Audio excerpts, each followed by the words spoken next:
Okay, let's just dive right in. The word superfood, it's absolutely everywhere, right? It's on packaging, it's in headlines, it's all over social media, and it's always promising this amazing shortcut to perfect health. But what if I told you that the whole idea might just be more marketing than actual medicine? Today, we're going to unpack all that hype and get to the real truth behind the superfood label.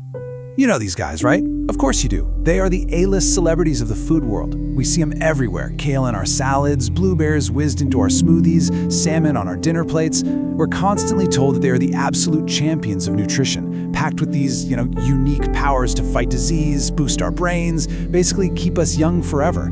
They're the heroes of the health aisle. So what does superfood actually mean? Well, this definition here, it tells a really fascinating story. The first part is exactly what we all think. A nutrient-rich food beneficial for health. Okay, makes sense. But check out that second part, because this is what nutritionists and scientists are always pointing to. A label created to influence food trends and sell products.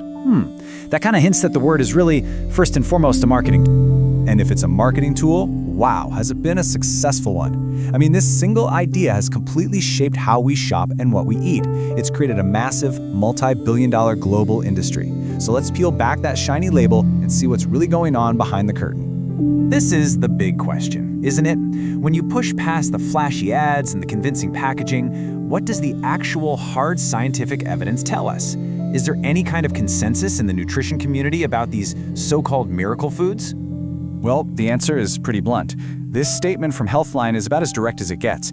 It reflects the broad consensus among pretty much all dietitians and nutrition scientists. There is no officially recognized, scientifically defined category of superfoods. The term just doesn't exist in a real clinical context. So, where in the world did it come from? This timeline really lays it all out. Look, the idea of certain foods being powerful is ancient. We're talking Egyptians giving garlic to laborers for strength, the Incas revering quinoa as the mother grain.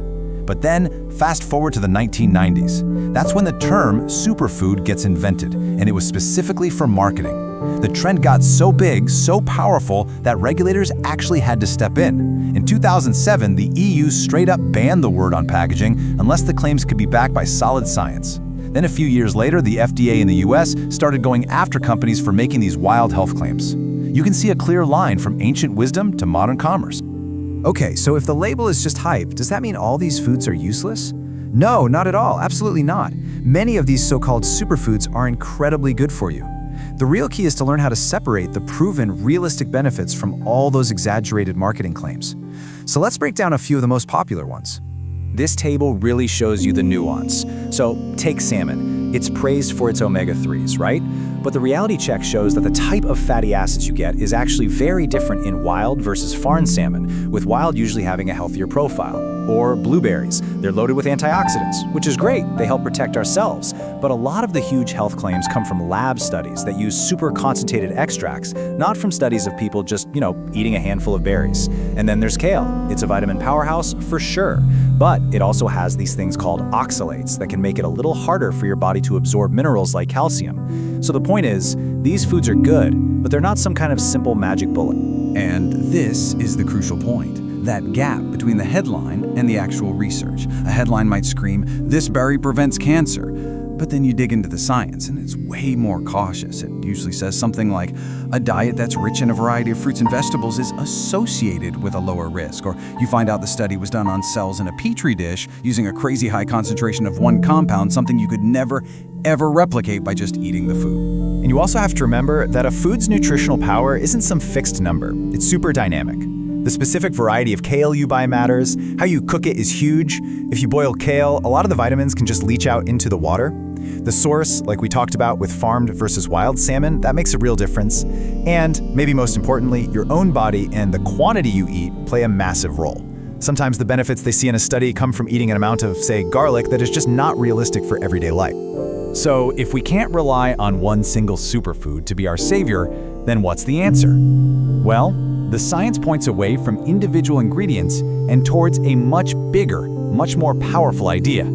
It's not about a superfood, it's about a super diet.